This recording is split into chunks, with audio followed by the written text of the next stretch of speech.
Hello, Canadian Campaholic here with a little opinion video.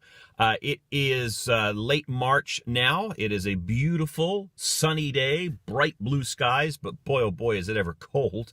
Hard to believe that we'll be camping now in, I would say, a little bit under a month in our wonderful travel trailer. I'm actually here at the storage facility just doing a quick inspection and a quick check. I'm also here to drop off my brand new set of Camco leveling blocks. I've never used this product before, but I will probably do a full review video of this a little bit later. I bought these so that it would be a little easier to level the trailer, which is very, very critical since we have a wall-mounted air conditioner and we don't want that leaking inside. So we'll do a review on that a little bit later.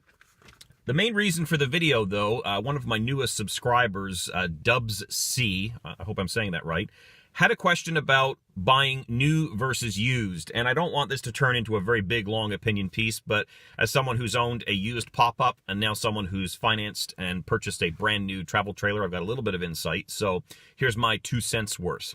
When it comes to buying a trailer, this is a very big investment, a very big purchase.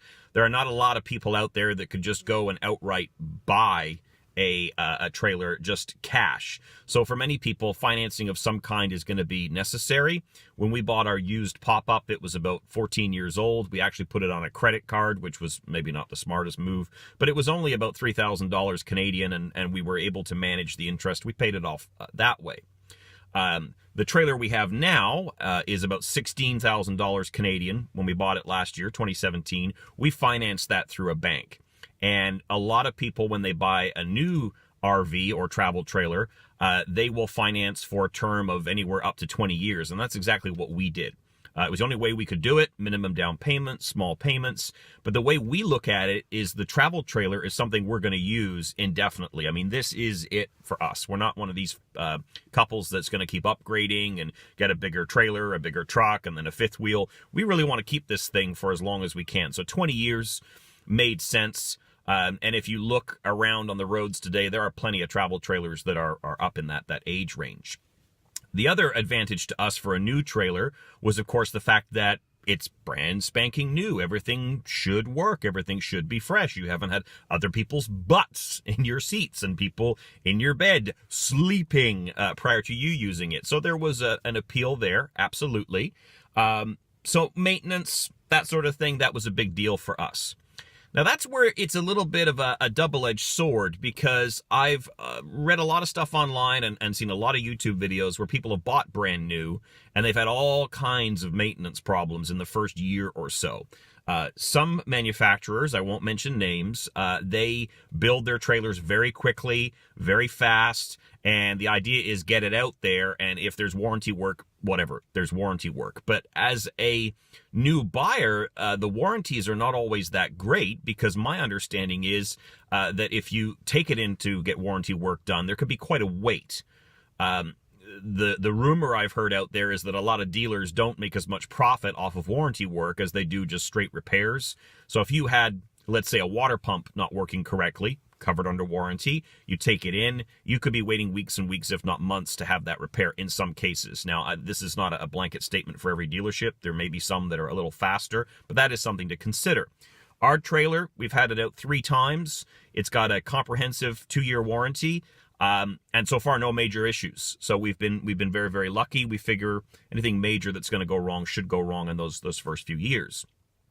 But that's where a used trailer might be an advantage, because if you think about it, a travel trailer or a pop-up, if you go camping in it and things start to go wrong with the heater, the stove, the battery, the lights, these are not things that you're going to ignore because you're living in the thing, whether it's a weekend, a week, or a full time. So it's to your advantage to get it fixed. And some people will tell you that getting a gently used trailer, say one that's 2 or 3 years old, you're going to save some money, and you would anticipate that a lot of those little small possible glitches would be worked out and fixed already.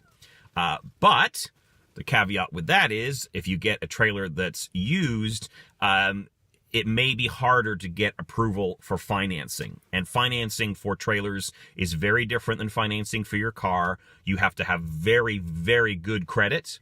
and you have to have a very good debt service ratio, which means you could be making a ton of money. You could be making 100,000 plus. But if you've got all kinds of mortgages and car payments and credit card debts, even though your credit's great, if your debt to income ratio is too high, they may not approve you. And my credit was fantastic. My income is modest. And we had to really shop around before we were finally approved for this trailer. So really what I'm trying to say, there's no clear winner. The other thing to think about when it comes to a very used or a much older travel trailer, a lot depends on how it was maintained. If the person was meticulous and looked after it, great.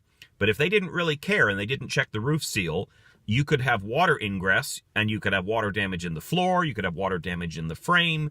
It could be a death trap, and it could be dangerous in the sense that it could fall apart. It could be dangerous in the sense that there could be black mold inside of it. So that is a risk.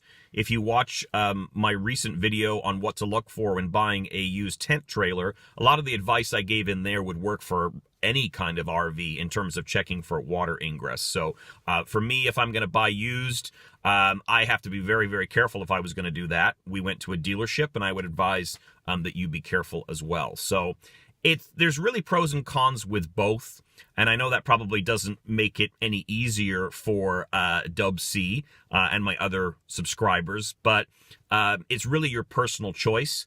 I wouldn't recommend financing a trailer like this for 20 years if you're on a budget and you want to upgrade, because then you're going to be locked into this thing for a prolonged period. If you want to suddenly go out and buy a nice truck and a fifth wheel, that's not necessarily going to work for you. So maybe you might want to compromise and get something that's older, cheaper, that maybe you can work out another way to finance it. So lots of different options out there. The camping season is soon to get underway, and we'll be using our travel trailer a lot more. So we'll do some reviews of the leveling blocks. We'll post some other videos about our experiences with this.